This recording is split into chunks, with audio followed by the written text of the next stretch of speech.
Coach, du soleil nîmois boulonné en quelques jours, c'est le football. Peux-tu nous dévoiler un peu les coulisses de ta prise de contact jusqu'à ta signature?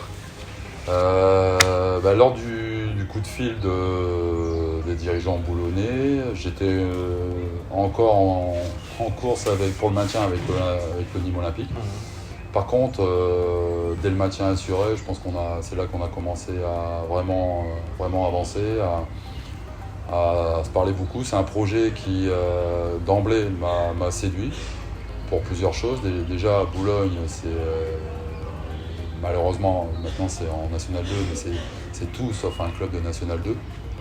Notamment, là, je vois depuis mardi mon arrivée, les nouvelles structures, parce que lors de mon premier passage ici, le centre de formation n'existait pas ou quoi que ce soit. On voit que le club s'est quand même structuré de manière intéressante.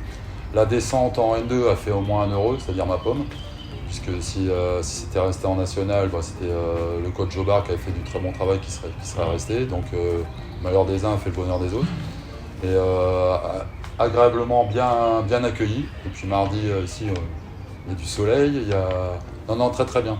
Je viens un peu en connaissance de cause, puisque je connaissais les personnes qui sont déjà au club, je les connaissais déjà lors de 10 ans en arrière, parce que ça faisait déjà 10 ans que j'étais parti de là. Non, ça s'est très très bien passé, très très bien accueilli. Tu as connu ces dernières années, tu le disais, de belles saisons dans l'élite du foot, que ce soit du côté du Stade de Reims, des Nîmes Olympiques, dans un rôle d'adjoint. Qu'est-ce que tu as connu, appris de ces fonctions? Qu'est-ce que tu as retenu? Forcément, à force de côtoyer des entraîneurs de qualité, je pense notamment à David Guillon au Stade de Reims, puisque quand je suis arrivé au Stade de Reims, j'étais adjoint numéro 2, il y avait Stéphane Dumont aussi, qui est entraîneur de Guingamp maintenant, en adjoint numéro 1. On a connu la Ligue 2, la première année, tout a fonctionné, puisqu'on a fini champion de Ligue 2. Il y a eu la pérennisation du club en Ligue 1. Et on a eu l'honneur aussi de connaître le tour préliminaire de l'Europa League. Donc forcément, le poste d'adjoint, c'est un poste pas privilégié, mais c'est un poste important quand même, parce qu'on est quand même en charge de beaucoup de choses, mais c'est surtout un poste d'observation. Ça nous permet quand même de pouvoir analyser avec beaucoup plus de recul certaines situations dans le foot. Et l'objectif, c'est d'être maintenant numéro 1, bien sûr, c'est garder sa propre personnalité, mais quand même en essayant pas de piocher ou pas d'imiter, parce qu'il faut garder sa vraie nature en soi, mais essayer de ne pas reproduire les erreurs que l'on pourrait connaître sans expérience. Avant ça, tu as eu un premier passage au club, c'était entre 2010 et 2012 en tant qu'entraîneur de la réserve. Qu'est-ce que tu en avais gardé comme souvenir? Qu'est-ce que tu en gardes comme souvenir de ton passage? Déjà, ça a été une main tendue puisque j'étais au chômage. Je sortais d'une expérience d'adjoint en national avec Beauvais qui ne s'était pas très très bien passée. J'ai vécu un an de chômage, donc je ne remercierai jamais le club de Boulogne et Gilbert Zoutquint en particulier, qui était directeur de la formation à l'époque, de m'avoir tendu la main et de venir ici. J'étais surpris par le climat, même si j'étais pas loin, mais c'est pas anodin. On dit toujours dans le Nord, on n'a pas le soleil, mais on a le sourire. J'ai vraiment été très très bien accueilli. C'était aussi la montée de R1 en N3. Alors tout le monde va retenir parce que je suis arrivé en même temps qu'un petit joueur de football très très connu, c'est-à-dire N'Golo Kanté, mais j'oublie pas la mentalité des jeunes qui étaient là aussi, les Alex Gobert, Alex Boutet, Eric Van Den Abel. J'étais vraiment frappé par cette abnégation et cette volonté de rien lâcher. Alors même si des fois il y avait beaucoup de précipitations et beaucoup d'erreurs techniques, mais il y avait quand même cette volonté que j'ai retrouvée un peu au Racing Club de Lens après, mais qui ici c'est un peu plus exacerbé quand même. Donc ça m'avait marqué, cette ferveur, quoi que ce soit.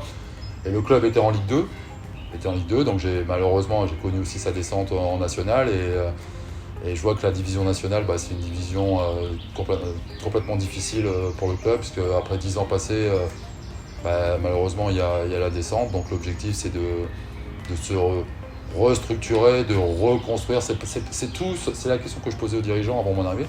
C'est tout sauf une année. C'est pas une année de transition.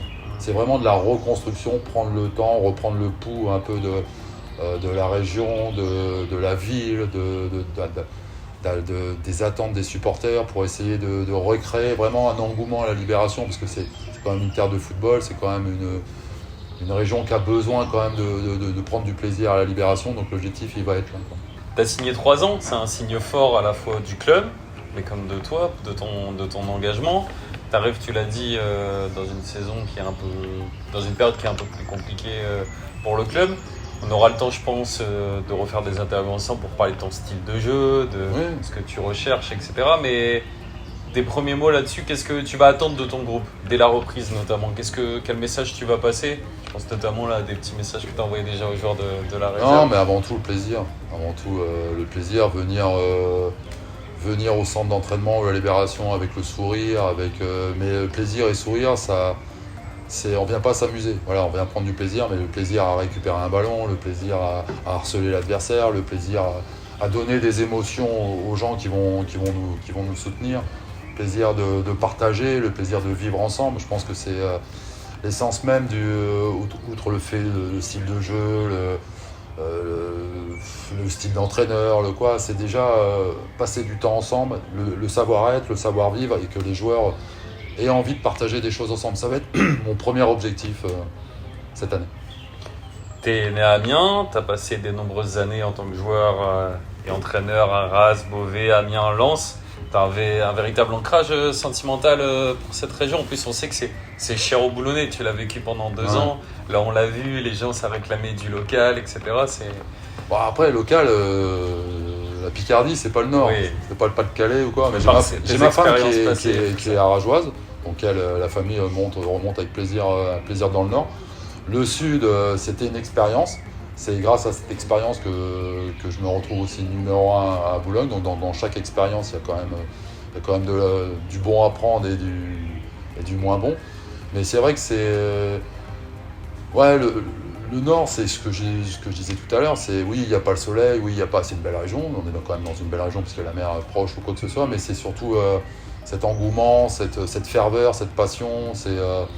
Il y a le grand voisin à côté, le Racing Club de Lens. Quand on voit les matchs du Racing Club de Lens et on voit l'allant qu'ils mettent et ce qu'a réussi à faire Francaise en si peu de temps, redonner un peu de vie à ce club et de l'envie aux gens de venir au stade, à notre petite échelle, avec toute l'humilité nécessaire, c'est un challenge qui est intéressant à relever là-dessus, c'est-à-dire redonner le goût, l'envie de venir au stade, comme redonner le goût à l'effort pour les joueurs. Et oui, 3 ans, ça prouve bien qu'on n'est pas dans une transition. C'est-à-dire, après, on sait très bien que la durée de vie d'un entraîneur, malheureusement, c'est pas que sur le contrat, mais ça donne aussi l'idée de ce que veulent faire les dirigeants, c'est-à-dire reconstruire, prendre le temps, on va dire ce qu'on dit toujours en formation, se hâter lentement.